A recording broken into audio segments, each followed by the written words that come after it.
Hello everybody, I'm SJM. Welcome back to FTB One, Minecraft 1.19 modded. I am here chilling out on top of my new base. This is not the base per se, but this is kind of the color palette and textures that I've kind of settled on. Concrete powders, wools, and maybe I'll mix in some other things in there, but yeah, grays, kind of greens, earthy tones, mostly black, but maybe we'll phase some of the black out for gray. I'm not too sure if I'll go that direction or not, but I think I like the black and the greens together. Looks pretty nice. I got all my obviously industrial stuff set up over there in the line. I'll go over that with you guys here in a minute, and also had to relocate my quarry, so I'll show you that there. And a trick I wanted to try and do on camera, but I guess I would have to open up a new world if I really wanted to do that, because I've lost my doodad for picking up my FTB house.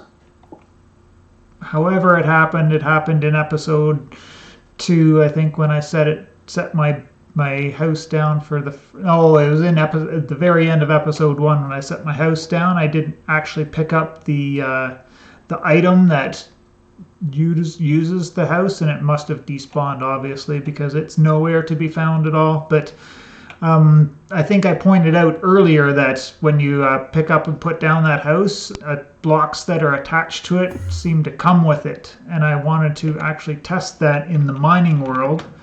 So maybe if somebody else could do that and let me know, that would be great. But, oh wait, I've relocated. I keep forgetting I've got all my stuff relocated, right? So, but anyways, you set up your quarry however you want, just kind of shaped around your house, and then you can pick it up and move it and put it back down, and it'll be all set up like this, and you could just go drill random holes all over this dimension and get your resources, which for the most part is just stone.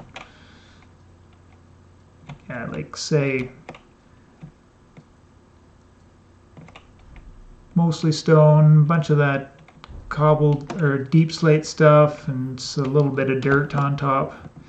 Don't get very much usable resources out of it at all, so I'll have to probably resort to running around the caves, which it's not too bad, like a trick I showed you in the other episode there, using the mega torch to despawn the mobs if you get into those sticky situations where you don't want to deal with it. But yeah, these are the holes here that they make. So I was watching other people try and figure out the geothermal generator. There is a way to do it.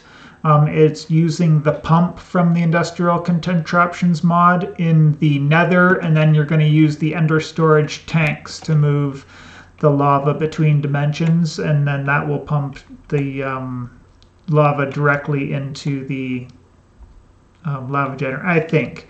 The playthrough I saw, they used an iron tank as an intermediary, so there is that option that definitely works. Shout out to Sekit Bastra, so go check out their playthrough on FTB One out there. They're doing some most of the same stuff. Obviously, there's not so many mods in here, so that's kind of the direction I wanted to steer away from, is the stuff that everybody else was doing. So maybe I'll take a look into doing some different stuff like the Mahao Tsukai, although I looked through it. The only useful thing is getting a good weapon out of it, but there's work involved in getting the super weapon. You can get a decent weapon without too much work. Just basically have to build up your mana pool large enough to be able to cast the proper spell to get the super sword. The dagger is not the super sword. It's got a name like Kalau or Kalai or something like that. But yeah, base things from Mahao in there. I do have a lot of overclockers and ejectors to make, but I'm just kind of passively building. We'll be building and finalizing the pattern and shape of my building here, so just passively grinding up coal so we can get the carbon plating we need to get towards the quantum stuff. I'll need to definitely build a better power generator because antimatter comes only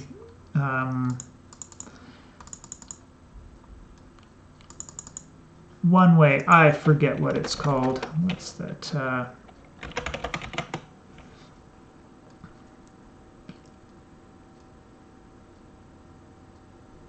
Antimatter constructor. So when you give this 1,000,000 lightning bolts, it makes a piece of antimatter.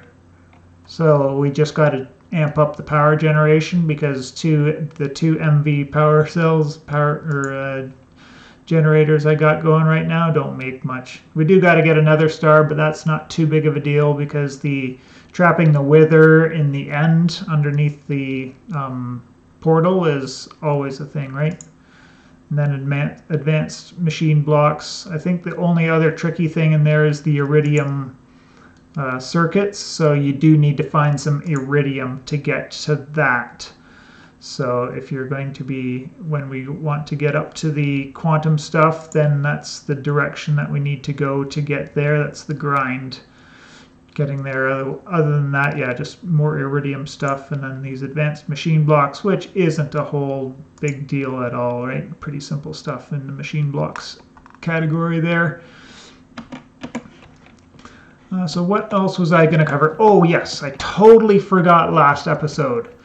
So have it open there. So you already know, probably if you've clued in here. So say I wanted to build an energy crystal. I've got all of these things in my system, but Tom's isn't interacting with REI properly right now.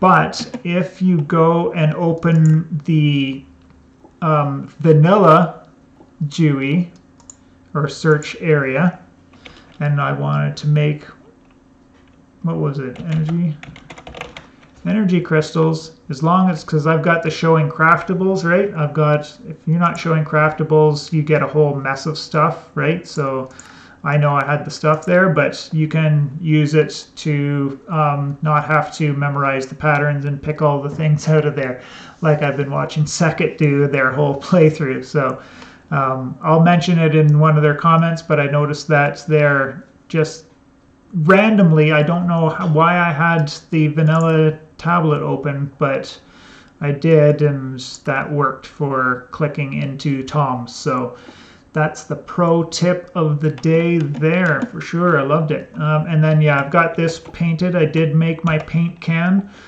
This recipe is a little bit of a pain, but it just because you need 4 different colored dyes, but I was doing all of the dyes anyways when I was deciding on what kind of a palette I was going to be doing for my base here. So I had the dyes, and I'm like, oh, I got the dyes now, we may as well do the paint can. So whenever I figure out what exact color this block needs to be for that cabling, there I will, and then there'll just be this one odd piece on this side of this wall that that won't be camouflaged for the Tom system anyways. This area will be kitchen. I was looking at cooking for blockheads and totally missed that the sink is in the pack. So if you need an infinite water source, sink is there. So hopefully we're getting an update this week according to the Discord. This is right now, as recording is June 19th or July 19th. So hopefully this week we should have an update in the pack and maybe some mods added. I haven't noticed they said anything, but if you need an infinite water source, you got the sink there. Other than that, just I'm doing carrots, golden carrots for food. The other easy one that might be good was the processed meat bars. It's a little bit of a process, but you can set it up to do it like all automatically in with your ejector upgrades and with your machines, with the canner and everything. Where's the canned food?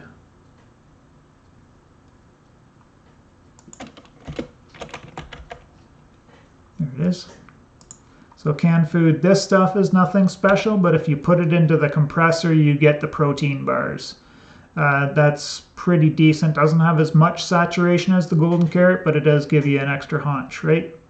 So 6 of one, half dozen of the other. I think there's 1.5 more saturation on the golden carrot, and then 1 haunch of food. So depending on what your needs are exactly, right, you can decide which foods. And then obviously doing the protein bars, it's a process, right? But I actually had the canner. Oh no, I made the roller for making plates, which I haven't needed yet because I haven't gotten into the too many of the HV machines yet. But we're gonna have to get there to get that antimatter, to get the quantum armor. I'm not gonna go for the quantum armor before we fight the Ender Dragon. We'll just get the next step down, whatever it was there. Carbon. It'll be generally pretty easy. Then we need to go find the elytra before we can even do that anyways, so that's a thing there. And yeah, getting into the EV, there was somebody who said something about an Ender generator.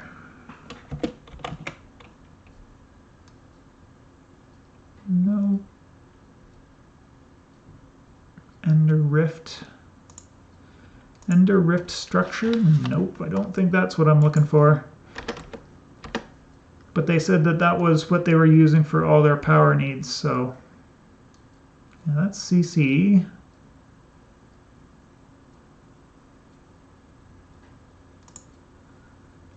Yeah, I don't know how the Ender Rift stuff, maybe you can get energy out of that, because obviously there, oh no, that's, is that used in EV? Yeah, EV is Enderium.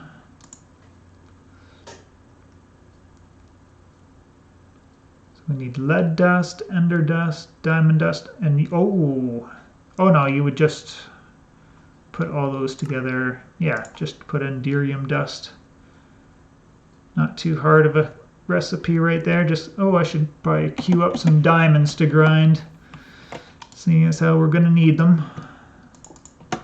Just to 2 stacks for now. That's why I've got these set up there, just whenever I want to queue up a bunch of stuff to do, and then I can just let it work slowly away, because I'm a little bit lazy to make the all the overclocker upgrades, because I'm not doing all the crafting on camera. I'm doing everything off camera and just explaining how to do it in this playthrough. So hope you're appreciating that style. I do appreciate you tuning in, and we will see you in the next one.